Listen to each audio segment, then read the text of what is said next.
Hujambo mtazamaji wa televisheni Muteba TV, karibu kuweza kuungana nasi katika uchambuzi wetu wa habari zetu kuu kabisa ambazo zilizojiri wiki hii kabisa kupitia televisheni yetu Muteba TV. Mahali popote ambapo ulipo, mimi ni Janvier Emmanuel Kaluya, karibu kuweza kuungana nasi katika uchambuzi huu wa habari mwanzo kabisa hadi mwisho. Moja kwa moja katika habari zetu za leo ambazo tutakazozizungumzia, tutachambua kuhusu vita kati ya wazalendo wenyewe kwa wenyewe pale maeneo ya Runingu na pale maeneo ya Kasambura, hiyo tukiwa katika bonde la mto Ruzizi. Shirika za kiraia zaanza kabisa kampeni mjini Uvira kuhamasisha raia kupinga etat de siege, pia katika hali ya usalama mdogo, na kuzungumzia raia kujua mapasho yao katika muhula huu ambao tunayopitia baada tu ya vita ambavyo vinaendelea kusonga hapa mjini na katika nchi ya Jamhuri ya Kidemokrasia ya Kongo katika jimbo la Sud Kivu. Watangazaji mjini Uvira kutoka vituo mbalimbali vya televisheni na radio waweza kufanya mjadala kabisa kupitia maandalizi ya shirika la wapashaji habari Komele mjini Uvira, huku wakifanya udadisi na kujua namna gani kazi ya watangazaji inavyoendeka hapa mjini Uvira. Kikao cha bunge chafanyika hapa Uvira ni siku ya 3 ya tariki 17 mwezi huu mwaka 2025. Haya na mengine tukaribishe kuweza kujiunga nasi katika uchambuzi huu wa habari siku ya leo. Ikiwa ni mara yako ya kwanza kabisa, usikose kujiabone kwenye channel yetu Muteba TV, na usikose kulike na kushare pia kwa wengine, ili kabisa tunapotoa taarifa zetu za habari kila leo uwe wa kwanza kabisa kuweza kuzipata. Vituo vyetu vya kawaida vinapatikana Uvira jimboni Kivu ya Kusini nchini Burundi, na huko Lubumbashi hata huko mji mkuu wa Kinshasa. Moja kwa moja bila kuponda muda, tuanze kabisa habari zetu kubwa ambazo zilizogubika wiki hii kupitia televisheni yetu Muteba TV.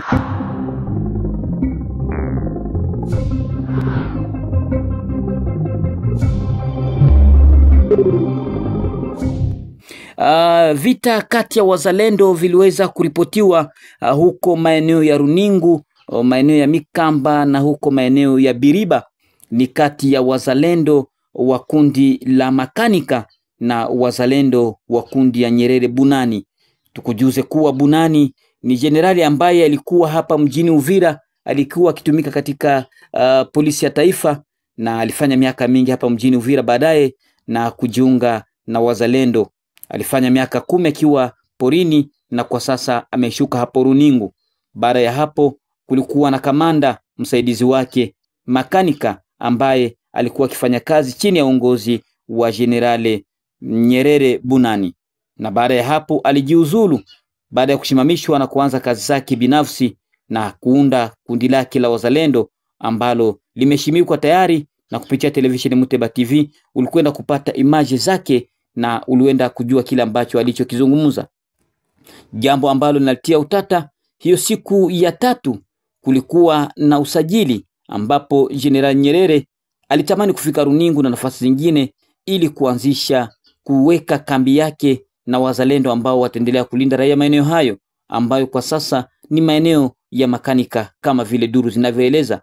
Walianza majibiano na moja kwa moja risasi zilianza kurindima na kuna watu ambao walikwenda kupoteza maisha, jambo ambalo lilipigwa marufuku na viongozi wa movement za kizalendo, wakikataa kuwa sio muda wazalendo wenyewe kwa wenyewe kuanza kutandikana risasi. Mpaka sasa hali hiyo inaendelea, na huku tishio la mwisho ya 5 ambapo tena milio ya risasi ilitaka kulia, lakini viongozi wa maeneo hayo pamoja mashirika za kiraia na ukuu viongozi wa maeneo hayo waingilia kati ili kumaliza suluhisho hilo.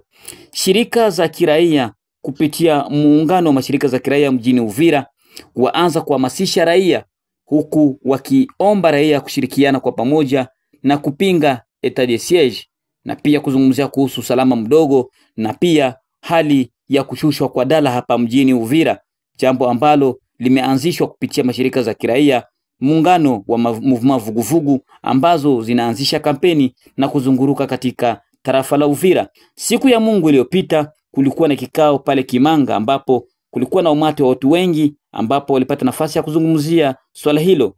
Kila mtu alizungumza chake wake, na pia kulikuwa nafasi ya kupea nafasi shirika za kiraia kutoa maoni yao kwa raia kujua namna gani wanaweza kujikontrol kwa wakati huu ambapo gouvernement national inaamua kuleta etat de siege hapa mjini Uvira. Mashirika hizo zimoja zilikwenda kupinga hali hiyo.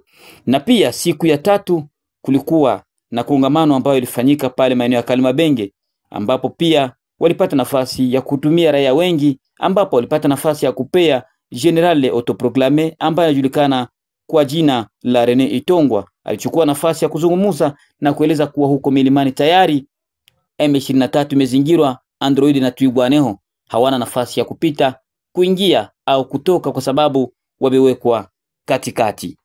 Kwa nini leo tuitike uongozi wa kijeshi? Nyuma na ndauliza watu wanakuwa eske tuko tayari watuletee etat de siege hapa? Eske tuko tayari? Wale wanakatala etat de siege wako mikono yao.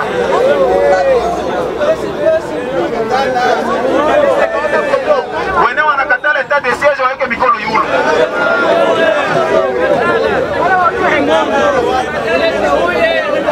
Asante sana. C'est-à-dire quoi? Hii exercice tulifanya tena pale kukikao tulikuwa nayo pale ku Maison Jaune. Watu wote wene walikuwa eko walikatala atupenzi etat de siege. Kwa jua nini? Nilitoa mfano mmoja kusema hivi. Wakati uko kocha, nilisema hata kuradio pa juzi. Uko kocha uko naendesha mpira. Unacheza system de jeu unasema ndatia 3 hapa, ndatia 3 hapa, ndatia 2 huko, ndatia mtu mmoja. Mena ile system de jeu inakushindisha machi. Est-ce que utarudilia tena kwa ile system de jeu ile kushindisha machi? Il faut on a changer. Sasa si état de siège, état de siège. État de siège. Si ilituangusha Goma na Ituri, inafanya leo wazazi yetu wako wanalala 18h, saa yoyote ile mauaji saa yote. Hapa juzi tulialerte, walikuwa walikamata kama watu mamia na mamia, bajeni.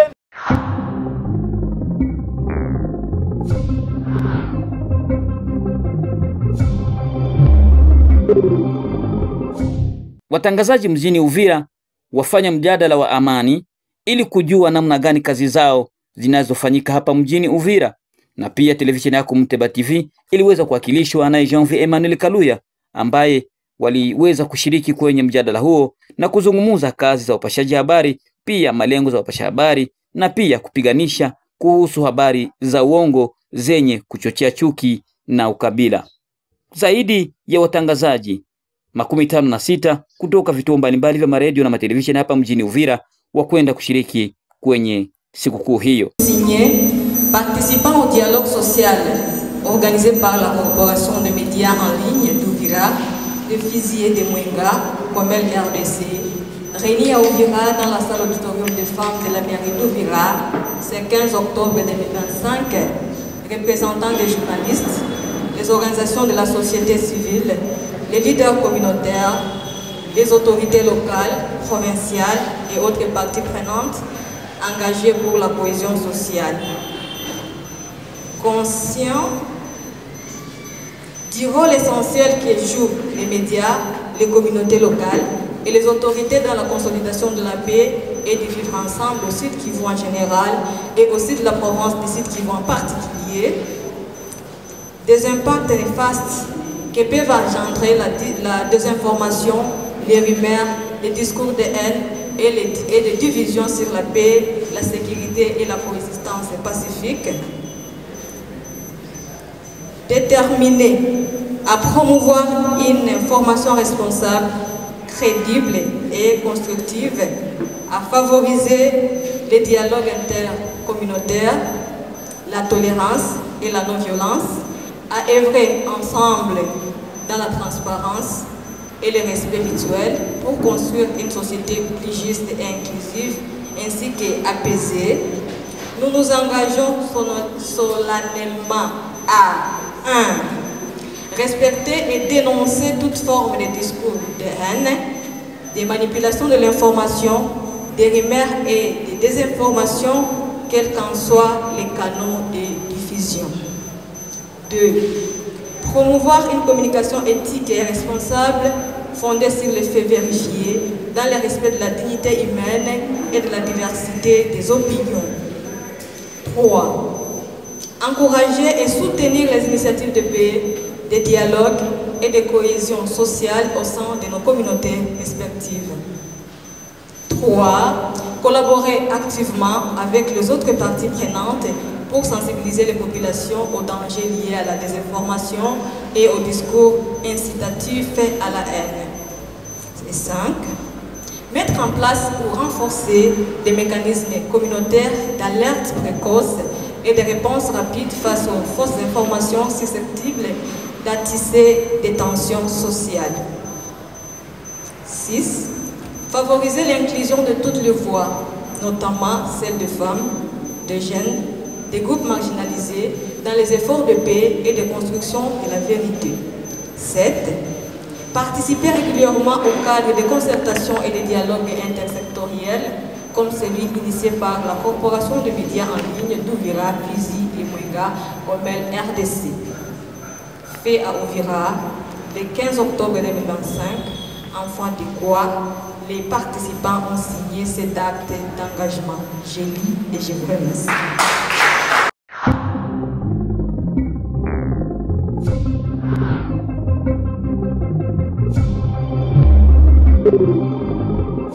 Ya tano pa Uvira, kikao cha bunge ambapo ni kikao cha kukagua pia kuchagua miradi ambayo itakayofanyika kwa mwaka huu. Ndio, tumekuona umesimama mbele ya bunge na ukaweza kutoa malalamiko yako kuhusu wakongomani ambao wanapatikana pale Burundi. Ni nini ambacho ulikusudia kusema? Ndio bwana muhariri, sawa gisi nilijifasiria mbele, mie ni mwanabunge Mukamakama Kinsilingi Dominique. Ninakuwa mwanabunge wa mchaguliwa wa tarafa za Shabunda. Nilikuwa Burundi, niliitwa na wakongomani wenye wanaishi Burundi. Wakaniambia situation yenyewe inajipresente pale, wanawafunga sababu ya maneno ambayo inaitwa musako. Na wakati nilijipresente pale, nilikuta relema kulikuwa kunafungwa zaidi ya watu 200, na kisha kufanya mazungumuzo na wakuu viongozi wa Burundi walinisikia, paske kazi yetu sisi wanabunge ni kutetea wapatro wetu, wachaguliwa wetu fasi yote kwenye wanajikuta. Na wakati nilijipresente pale, wali parvenir kufungula watu donc 170 personnes ndio walifungula pale Burundi. Unafikiri kwamba kufungwa kwao ilikuwa ni kinyume cha sheria? Kufungwa kwao kulikuwa wamoja ambao walifungwa kinyume cha sheria, sababu kunakuwa watu wenyewe walikuwa na madokima zabo zenye zilikuwa authentique, zilikuwa en cours de validité, na kuna wale ambao walifungwa hawakukuwa hata na dokima moja. Anajipresente iko étudiant, mais utakuangalia ana meme carte d'étudiant. Kulikuwa bengine benye abana meme carte d'électeur. Mwisho kabisa wa taarifa yetu ya habari, uchambuzi na yale yaliyogubika wiki hii ambayo yaliweza kuandaliwa na Jean-Pierre Emmanuel Kaluya, nikutakie usikilivu mwema wa televisheni yetu Muteba TV. Ikiwa ni mara yako ya kwanza, usikose kujiabone kwenye channel yetu, kulaki, kushare, pia comment kwa wengine tunapotoa habari zetu, uwe wa kwanza kabisa kuzipata. La ziada sina, na kutakia kazi njema na mchana mwema kwako. Alamsiki.